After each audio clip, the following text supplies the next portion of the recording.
अक्सर हमारे मन में यह सवाल उठता है कि जो इंसान हमेशा सच्चाई के रास्ते पर चलता है, दूसरों का भला करता है और कभी किसी का बुरा नहीं सोचता, उसकी जिंदगी में ही इतने दुख, कष्ट और परेशानियां क्यों आती हैं? अगर ईश्वर न्यायप्रिय हैं, तो अच्छे इंसान की ही बार बार परीक्षा क्यों ली जाती है?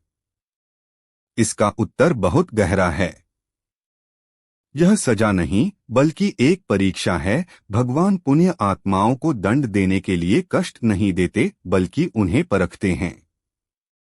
जिस तरह सोना आग में तपकर ही शुद्ध और मूल्यवान बनता है, ठीक उसी तरह इंसान भी कठिन परिस्थितियों से गुजरकर ही मजबूत और महान बनता है। ईश्वर जानते हैं कि आप टूटेंगे नहीं, इसलिए वे आपको और मजबूत बनाने के लिए कठिन रास्ता चुनते हैं। कर्मों का पुराना हिसाब हमारे जीवन की परिस्थितियां सिर्फ इस जन्म के कर्मों का परिणाम नहीं होती। कई बार हम अपने पिछले जन्मों के अधूरे कर्मों का फल भोग रहे होते हैं। अच्छे कर्म करने वाले व्यक्ति के पुराने बुरे कर्मों का हिसाब जल्दी साफ हो जाता है, जिससे ऐसा प्रतीत होता है कि अच्छे इंसान को ही ज्यादा दुख मिल रहा है। ईश्वर मार्ग आसान नहीं, इंसान को मजबूत बनाते हैं। भगवान यह वादा नहीं करते कि आपकी जिंदगी में कभी संकट नहीं आएगा। वे यह वादा करते हैं कि जब भी दुख आएगा, वे आपको उसे सहने और उससे पार पाने का धैर्य, समझ और आंतरिक शक्ति, विवेक प्रदान करेंगे, ताकि आप हर हाल में सही रास्ते पर टिके रहें।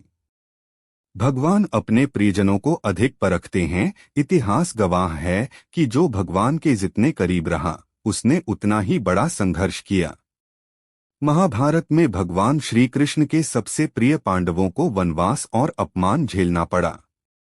मर्यादा पुरुषोत्तम श्री राम को भी 14 वर्ष का वनवास काटना पड़ा।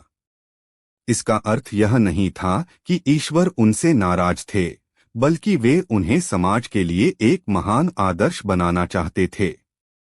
दुख मनुष्य को अहंकार से बचाता है। यदि पुण्य करने वाले व्यक्ति के जीवन में हमेशा केवल सुख ही रहेगा, तो उसके भीतर अनजाने में घमंड आ सकता है। परेशानियां इंसान को जमीन से जोड़े रखती हैं, उसे विनम्र बनाती हैं और जीवन का वास्तविक अर्थ सिखाती हैं।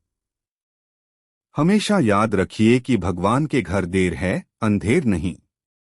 आपके द्वारा किया गया पुण्य कभी व्यर्थ नहीं जाता। यदि आप सच्चे हैं और फिर भी संघर्ष कर रहे हैं, तो निराश मत होइए। ईश्वर आपको गिराने के लिए नहीं, बल्कि बहुत ऊंचे स्थान